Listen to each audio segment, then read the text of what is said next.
Baik, itu diantaranya teman-teman. Tentu ini banyak bahasannya, tapi saya coba berikan garis umum saja. Kemudian yang kedua, Nabi SAW mendoakan mati syahid, dan ini target seorang muslim. Mulai detik ini teman-teman, niat kepada Allah SWT dengan tulus supaya pada saat mati syahid. Dan jangan takut, jangan takut. Orang yang mati teman-teman sekalian, yang dia rasakan adalah sakaratil maut, malaikat cabut ruh. Enggak ada yang lain.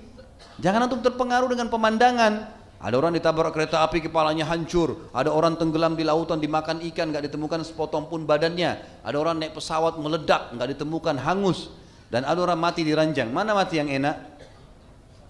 Hah? Kenapa lama berpikir? Sama saja, karena yang dalam Islam kita diajarkan yang sedang dihadapi oleh orang yang sedang mati, baik yang ditabrak kereta api kepalanya hancur, yang makan ikan, yang meledak di pesawat, yang di atas sana, sama saja melihat malaikat maut mencabut ruhnya. Yang ditabrak kereta api nggak lagi bilang, aduh kepala saya hancur, nggak lagi, aduh panasnya api, nggak ada. Itu yang penting digarisbawahi. Jadi tidak perlu takut mati itu, gitu kan? Nah kalau sudah tahu poin ini teman-teman, melangkah setelahnya. Islam suruh mati syahid, membela agama Allah. Makanya para sahabat kalau menyerang musuh itu luar biasa. Dan beda dengan musuh, musuh berharap bisa menang tanpa harus mati. Kalau kita enggak, bukan menang dulu, mati dulu. Iya, jadi mujahid itu masuk medan perang yang dicari mati dulu. Mereka berlumba-lumba. Sahabat itu begitu pecikan takbir diucapkan, mereka berlumba-lumba di saf pertama menyerang musuh. Berharap. Dan teman-teman sekalian, sekali lagi, apa yang terkena di tubuh seorang mujahid yang mati syahid tidak terasa. Tidak terasa, gitu kan? Makanya target itu, toh kita juga akan mati. Dan mati kita teman-teman bukan karena kita di kancah peperangan, tapi mati karena ajal sudah datang. Makanya Khalid bin Walid radhiyallahu anhu seorang mujahid yang terkenal, sampai dapat julukan pedangnya Allah yang terhenus, gitu kan? Tapi beliau mati di atas ranjang. Beliau mengatakan, demi Allah tidak ada sedikit pun tempat di badan saya kecuali ada sabetan pedang atau tombak, hantaman tombak atau anak panah. Semua badannya kena luka semuanya, nggak ada tempat sedikit pun, dia bilang. Tapi hanya saya mati seperti matinya wanita. Beliau tidak mati syahid di medan perang. Beliau mati di rumahnya, gitu kan? Lihat bagaimana Allah SWT memilih. Dan memang teman-teman, orang mati syahid di kancah peperangan adalah orang yang memang paling ikhlas niatnya. Kata ulama, siapapun yang mati masuk kancah peperangan, tidak usah mimpi dia mati, kecuali dia orang paling ikhlas dan berharap. Karena memang Allah memilih siapa di antara mereka yang layak untuk mendapatkan syahadah. Nabi SAW menjelaskan pada saat beberapa syuhada Badr mati, beliau mengatakan pada saat jenazahnya dikuburkan, teman-teman kalian ini semua sekarang sedang meminta kepada Allah, sedang berbicara dengan Allah.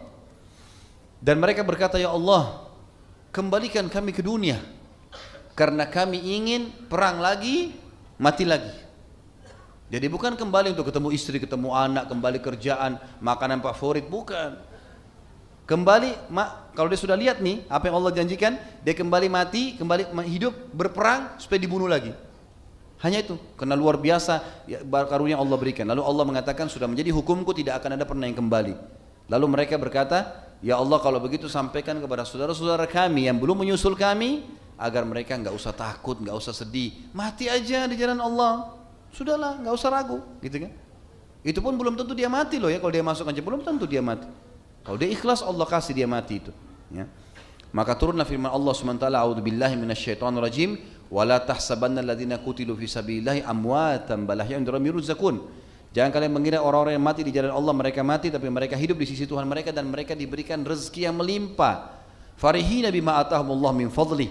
Mereka selalu gembira terhadap apa yang Allah karuniakan kepada mereka. Wa yastabshiruna billadzina lam yalhaqu bihim, dan mereka menyampaikan berita gembira kepada orang-orang yang belum menyusul mereka, alla khaufun 'alaihim wa lahum yahzanun, agar mereka jangan takut dan mereka jangan sedih. Jadi target kita mati syahid. Sifat pengecut habis ceritanya dalam Islam. Nah, nggak ada ceritanya. Pengecut itu orang yang suka gebukin istrinya, itu pengecut. Pengecut itu orang yang suka gebukin anaknya, itu pengecut. Mereka dilindungi teman-teman sekalian.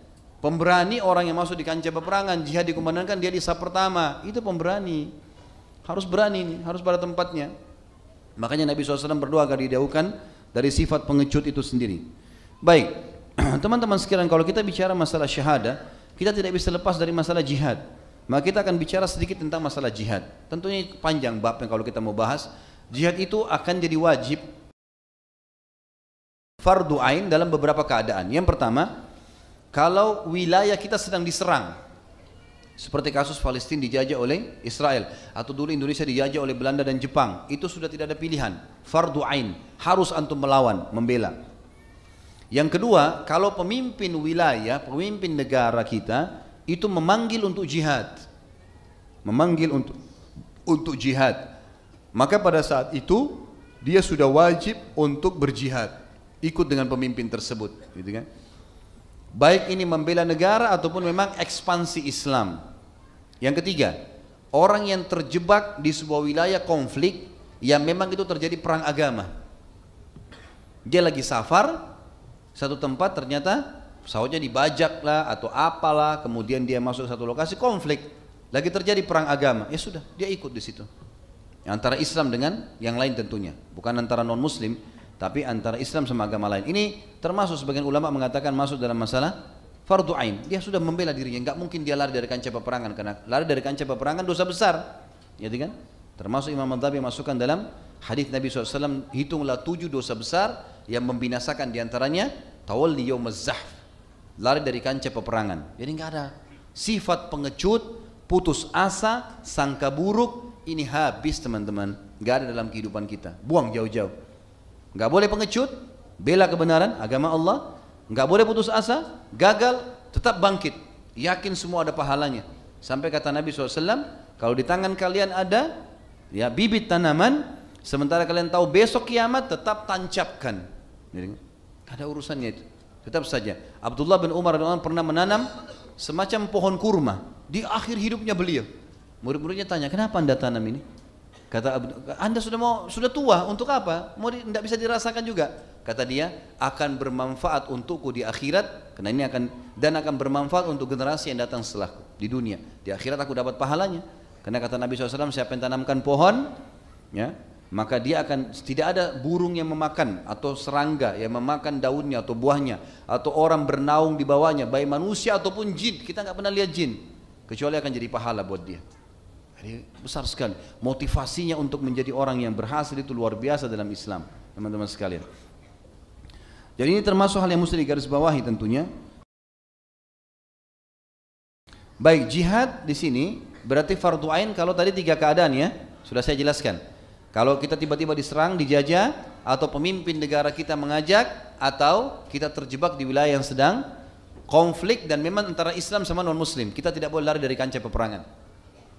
Dan setiap Muslim, kalau Allah mudahkan dia masuk sebuah kancah peperangan teman-teman sekalian, dan itu jihad yang benar sesuai dengan hukum Allah dan Rasulnya, maka ini kebahagiaan, sujud syukurlah teman-teman. Kalau perlu jangan pulang, gitu. Itu luar biasa gitu, ya. Kemudian dia bersifat fardu kifayah hukumnya. Kapan dia fardu kifayah? Dia bukan wajib, tapi dia boleh dikerjakan, cuma gugur dengan adanya mengerjakan. Seperti kita sekarang umat Islam Indonesia dengan muslim yang ada di Palestina, ini fardu kifayah. Yang di dalam fardu ain, yang kita fardu kifayah, gitu kan? Kita sudah cukup. Seperti orang sholat jenazah namanya fardu kifayah. Kalau sudah ada sebagian yang sholat, yang lainnya gugur. Wajib tapi cukup dengan ada yang sudah mengerjakannya, gitu kan? Sama juga dengan jihad ekspansi. Kalau ekspansi misalnya ada jihad tapi pemimpin tidak haruskan, dia kasih pilihan, siapa yang mau pergi silakan, gitu kan? Seperti Nabi SAW waktu pergi perang Badar, beliau tidak wajibkan, beliau kasih pilihan, yang mau ikut silakan. Makanya cuma 313 sahabat yang keluar, 314 dengan Nabi SAW. Maka ini bukan kewajiban pada saat itu kan, sifatnya fardu kifayah, karena siapa yang mau saja. Nah seperti itulah. Dan jihad akan menjadi sunnah kalau kita melihat umat Islam lagi berkuasa, kemudian ada wilayah-wilayah yang masih perbatasan dengan orang kafir, dan orang kafir kondisinya lemah, tidak bisa menyerang, tapi dia ingin mendapatkan pahala jihad. Bagaimana caranya? Maka dia menjaga di perbatasan, dia minta agar ada di sana. Satu waktu kalau konflik dia juga ikut, dia niatkan ribat namanya. Kata Nabi SAW, mengikat diri 1 hari di jalan Allah menjaga perbatasan lebih baik daripada dunia dan seluruh isinya. Ini hukumnya sunnah tentu. Nah, ini kalau masalah jihad, dan fadilahnya banyak. Di antaranya adalah hadis Nabi SAW riwayat Imam Muslim, makbarra qadama abdin fisabilillah fatamassuhun nar. Tidak akan pernah disentuh api neraka dua telapak kaki muslim yang tersentuh kancah peperangan, debu peperangan. Tidak akan disentuh oleh api neraka dua telapak kaki hamba yang tersentuh debunya medan perang. Debu sekali antum tidak akan dibakar di neraka, tidak masuk neraka. Itu luar biasa. Selama memang pada saat dia pulang dia nggak murtad tentunya. Kemudian yang kedua, hadis Nabi SAW yang sahih, siapa yang mati tidak pernah mengajak dirinya untuk jihad, tidak ada semangatnya untuk mati syahid, untuk menghadapi perang, dan tidak pernah diajak, dia tidak pernah niat, tidak pernah mendorong dirinya untuk itu, maka pada saat dia mati dalam keadaan jahiliyah. Harus menjadi angan-angan. Dalam hadis Bukhari kata para sahabat, ya Rasulullah, beritahukan kepada kami amalan yang bisa menyaingi pahala perang, pahala jihad. Nabi SAW diam. Sahabat ulangi, ya Rasulullah, beritahukan kami amalan yang bisa menyesuaikan pahala jihad. Nabi SAW diam sampai 3 kali. Lalu kata Nabi SAW, kalau seseorang di antara kalian pun berdiri setiap malamnya selama sebulan, sholat malam, siangnya dia puasa, masih belum bisa menyayangi satu harinya di kancah peperangan. Jadi banyak sekali hadis yang berhubungan dengan masalah. Tentu kalau kita bahasin teman-teman panjang sekali. Tapi sudah wajar menjadi angan-angan setiap muslim dia mendapatkan itu. Ini kalau fadilah jihad. Kita sekarang bicara masalah fadilah syahadah, mati syahid. Ini luar biasa. Luar biasa teman-teman.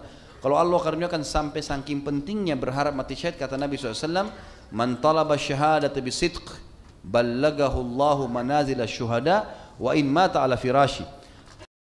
Kalau seseorang berharap mati syahid tulus dari hatinya, maka Allah akan berikan dia derajat orang-orang mati syahid walaupun dia mati di atas ranjangnya.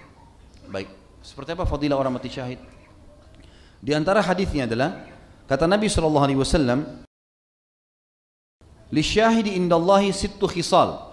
Orang yang mati syahid, hadis ini sahih riwayat Ibnu Majah ya, akan mendapatkan 6 hal sekaligus.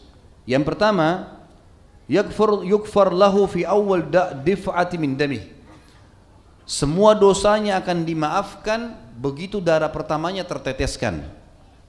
Yang kedua, sebesar apapun ya, dosa besar apapun yang pernah dia kerjakan akan dimaafkan, kecuali syirik tentunya. Syirik nggak boleh. Syirik harus tahu ini, harus dia mengucapkan syahadatnya kalau syirik besar, kayak nyembah-nyembah berhala misalnya, ini tidak boleh. Tapi selain ini insya Allah akan bisa. Yang kedua, wayara maq'aduhu minal jannati, dan dia langsung diperlihatkan tempatnya di surga. Yang ketiga, wa yujaru min adzabil qabr, dia diselamatkan dari siksa kubur. Yang keempat, wa yu'manu min faza'il akbar, dia akan selamat dari ketakutan yang besar di hari kiamat. Yang kelima, wa yuhalla hullatul iman, dia akan ditanamkan keimanan dalam hatinya, atau makna yang lain, dia akan diberikan pakaian keimanan pada hari kiamat. Jadi orang-orang yang beriman itu akan mendapatkan pakaian khusus sehingga orang tahu ini orang-orang beriman. Yang keenam, wa yuzawwaju min hurin 'ain, dan dia akan dinikahkan dengan para bidadari.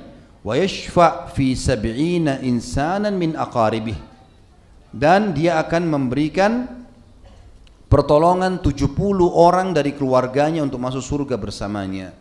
Untuk masuk surga bersamanya. Kemudian juga dikatakan dalam hadis Muslim, al-qatlu fi sabilillah yukaffar lahu syai'un, yukaffar kullu syai'in, yukaffar lahu kullu syai'in illa ad-dain. Orang yang mati syahid di medan perang diampuni semua dosanya kecuali utangnya. Itu saja yang tidak, yang lain semua dimaafkan. Dan cukup banyak tentu hadis-hadis berhubungan dengan masalah ini teman-teman sekalian. Di antaranya hadis-hadis tentang masalah hadirnya bidadari, gitu kan? Ada hadis riwayat Ibnu Majah. Tapi ini tentu saya berharap kita dengar dengan cara keimanan, terutama akhwat kita, jangan difahami salah, gitu kan?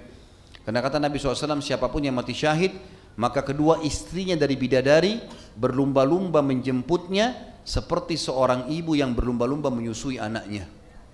Jadi didatangi, dan ada sahabat yang didatangi oleh para bidadari. Bayangkan bidadari yang tidak pernah malaikat, tidak pernah manusia lihat, tidak pernah sentuh, tidak pernah jin sentuh. Nggak perlu antum datang melamar, datang sendiri. Nggak ada mahar, nggak ada apa-apa. Dan bidadari sifatnya tidak pernah pemarah, tidak pernah ini, semuanya baik. Allah sebutkan ciri-cirinya, gitu kan? Penuh dengan segala macam kelebihan. Dan ini juga hal yang luar biasa.